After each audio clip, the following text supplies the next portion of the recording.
provocation of mine anger and fury.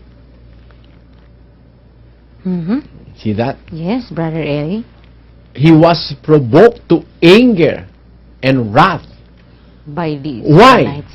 In 32 it says, because of all the evil of the children of Israel and of the children of Judah, which they have done to provoke me to anger.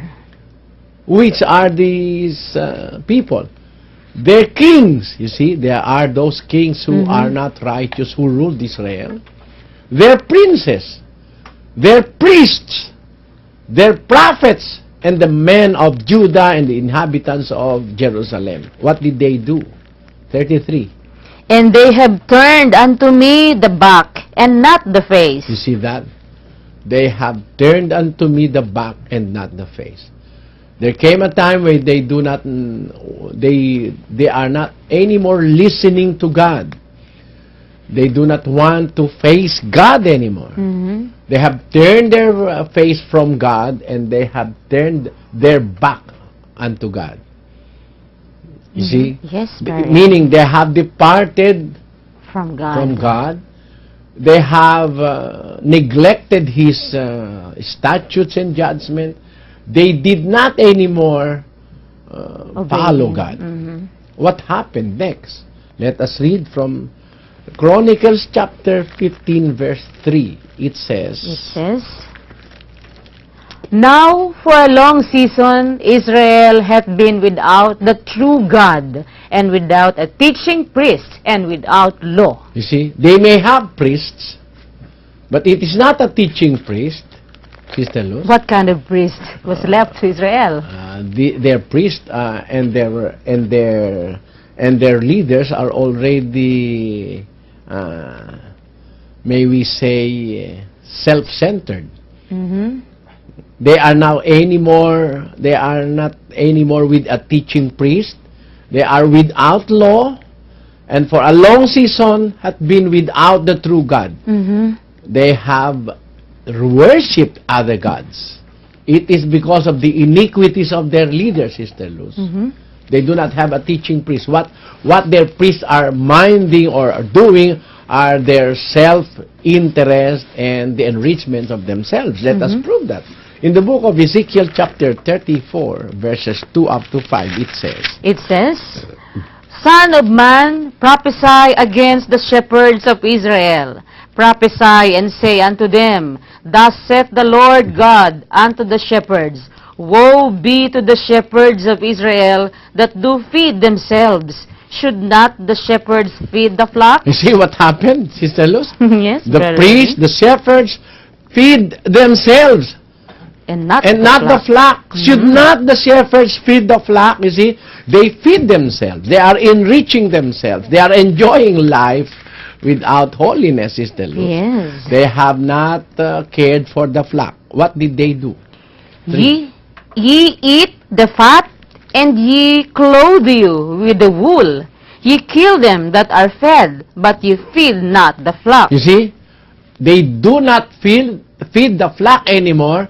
They turn the flock to be their food. Their food.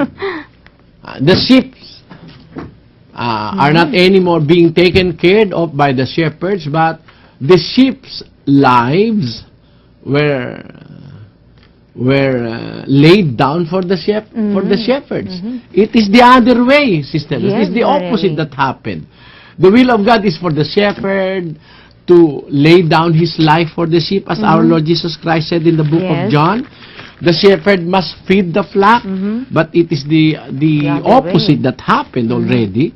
The sheep are the one feeding the shepherds. You see, you can imagine how ministers and preachers of our times are enjoying life now, Sister Luz. They are being enriched by the flock. Yes, they are being enriched by their members.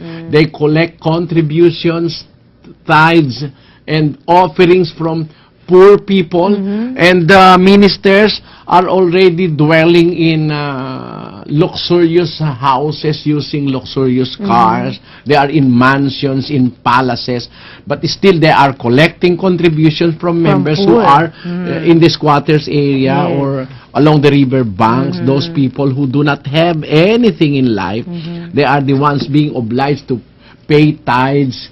They collect 10% from them. They ask for offerings, and they are enriching themselves. They are being fed by the flock, Yes, which they is are. the opposite of God's will. Let us read from 2 Corinthians chapter 12, verse 14, 15. It says, Behold, the third time I am ready to come to you. Paul is speaking in this particular verse, Sister Lou. Yes. And I will not be burdensome to you, for I seek not yours, but you. For the children ought not to lay up for the parents, but the parents for the children. See that? It is not for the children to lay up for the parents, but the parents should lay up for the children. That's why the Apostle Paul said, this is the third time that I will come unto you, and I will not be a burden to you. For I seek not yours, but you. You see, seldom you will find a preacher now who seeks for the members and not the properties of the members. That's right. So many preachers now are seeking after what they can get from the members. They are not mindful of their members. Yes. Just like the shepherds of Israel, instead of them feeding the flock, they are being fed by the flock.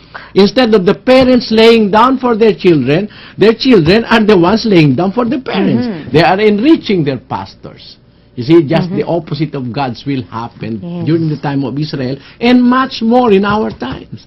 The same thing are happening again in the religious world, Sister. Yes, very really. Wherein the caprices, the luxurious lives of the pastors and the religious leaders are being shouldered by the members. Imagine a smoker, a preacher who smokes, a heavy smoker, using the offering of the members to buy his cigarette.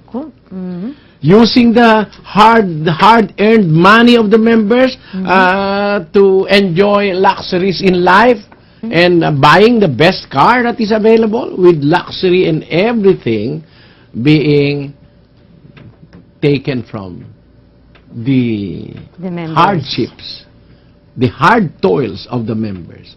It is what happened during the time of the shepherds in Israel. After the faithful Moses and the faithful kings and all the leaders that are faithful to God, they were, there was a time when there is no more faithful priests or shepherds in Israel. Let us go back to that verse in 34 of the book of Ezekiel. Ye eat fat, the Lord said. Ye clothe you with the wool. You see, the sheep is being exploited very much, sister. The wool they use for their clothing. The meat they eat, the fat they eat. They kill them. But ye feed not the flock. What happened? 34. The deceased have ye not strengthened, neither have ye healed that which was sick, neither have ye bound up that which was broken, neither have ye brought again that which was driven away, neither have ye sought that which was lost, but with force and with cruelty have ye ruled them. And they were scattered, because there is no shepherd, and they became meat to all the beasts of the field when they were scattered. You see that, Sister Luz? Yes, Brother. What happened? They did not care for the deceased. See? They were not strengthened. Neither have ye healed that which is sick. Neither have ye bound up that which was broken. Neither have ye brought again that which was driven away. Neither have ye sought that which was lost, but with force and with cruelty have ye ruled them, Sister Luz. What kind of government did they impose to the people of Israel? Although they proclaim that they are of God, although they say that they are of God, They are only mindful of the benefits that they can get from Yes. members. Let us read from the prophet Micah, and it says in chapter 3, verse 11, The heads therefore judge for reward.